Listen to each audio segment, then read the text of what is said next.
일본에서 아이를 출산해서 자발적 비혼모가 된 방송인 사유리 씨. 한국에서는 인공수정 시술을 받기가 어렵다고 토로를 했었죠. 정치권에선 부족한 부분이 없는지 살피기로 했습니다. 법이 아닌 병원과 학회의 윤리 지침이 비혼 여성의 시술을 어렵게 하고 있습니다. 보건복지부는 이러한 불필요한 지침의 수정을 위한 협의 조치에 바로 들어가 주시기를 바랍니다. 네, 그러니까 법상으로는 문제가 없다는 건데 정작 결혼을 안 한 여성은 인공수정 같은 시술을 받기가 어려운 우리 현실, 지침만 바꾸면 해결이 될 문제인지 팩트체크 이가혁 기자와 따져보겠습니다. 이가혁 기자, 네. 방금 들은 한의원 얘기는 불법은 일단 확실히 아니라는 거죠? 네, 이 사유리 씨 같은 케이스가 한국에서 있다면 불법 아니고 처벌 대상도 아닙니다. 네. 생명윤리법에 따라서 만든 정부의 배아생성 의료기관 표준 운영 지침입니다. 인공시술 받기 위한 동의서 제출이 필수이긴 하지만 배우자 동의는 배우자가 있는 경우에만 받으면 된다고 나와 있습니다. 즉, 이 자발적 비혼모, 독신자라도 문제가 없습니다. 반면 대한산부인과 학회의 이 보조생식술 윤리 지침에는요, 원칙적으로 이 법률적인 부분만을 대상으로 법률적으로 맺어진 부부만을 대상으로 시술한다 이렇게 돼 있습니다.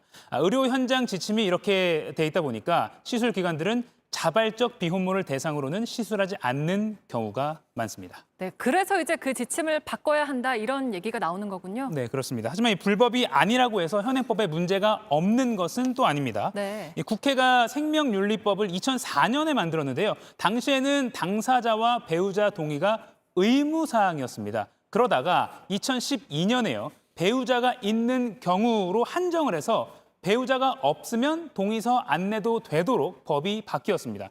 입법 취지를 알아봤는데요. 2010년에요. 자발적 비혼모가 처벌받는 경우가 없도록 하기 위해서 정부가 개정안을 내자 이렇게 의견이 나온 걸로 확인이 됐습니다. 이 관련 연구기관 전문가를 취재해봤더니 이 법적인 부부만 시술 대상이라는 이 현행 의료계 윤리 지침을 이것만 탓하기는 좀 어렵다 이런 입장이었습니다. 의료계 입장에서는요, 이 자발적 비혼모를 대상으로 시술을 부담 없이 하기에는 예상 못한 분쟁에 휩쓸릴 가능성이 있기 때문에 의료계 입장에서는 부담스럽다는 겁니다. 예를 들어서 이 자발적 비혼을 결심한 경우에요, 출산을 결정할 권리, 또 그 자녀가 나이가 들어서 생부를 알 권리가 생깁니다. 이 자칫 정자 기증자가 익명성을 보장받을 권리가 침해받을 수 있습니다. 이런 상황을 정리하고 해결할 법과 제도가 지금 우리나라는 잘 갖춰져 있지 않기 때문에 의료기관이 함부로 나서기 어려운 구조라는 분석도 있습니다. 네, 그러면 이런 상황들을 법으로 좀 명확하게 정리를 하면 되는 문제 아닙니까? 네, 2007년에요. 17대 국회 때입니다. 이런 법안이 2개가 나오긴 했습니다.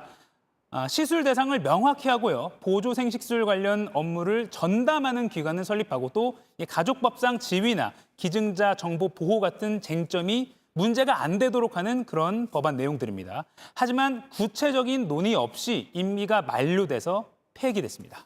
네, 그러니까 저때 저 법이 제대로 논의가 됐다면 지금처럼 이렇게 요구가 많을 때 대처를 할 수가 있었겠군요. 그렇죠.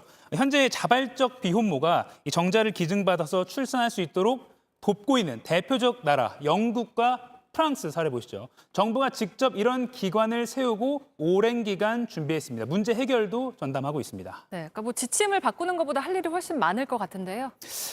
보건복지부를 또 취재를 해봤습니다. 의료계 애로사항을 들어볼 것이다 이렇게 말하면서요. 그러나 자발적 비혼모 출산에 대한 사회적인 합의가 이게 잘 될지 부담이라고 밝히기도 했습니다. 이른바 이 정상 부부라는 좀 오래된 관념을 기준으로 규정을 만들었던 과거와는 상황이 많이 바뀌었죠. 실현을 위한 논의가 이제부터 시작인 상황입니다. 네, 좀 지켜봐야겠습니다. 팩트체크 이가혁 기자였습니다.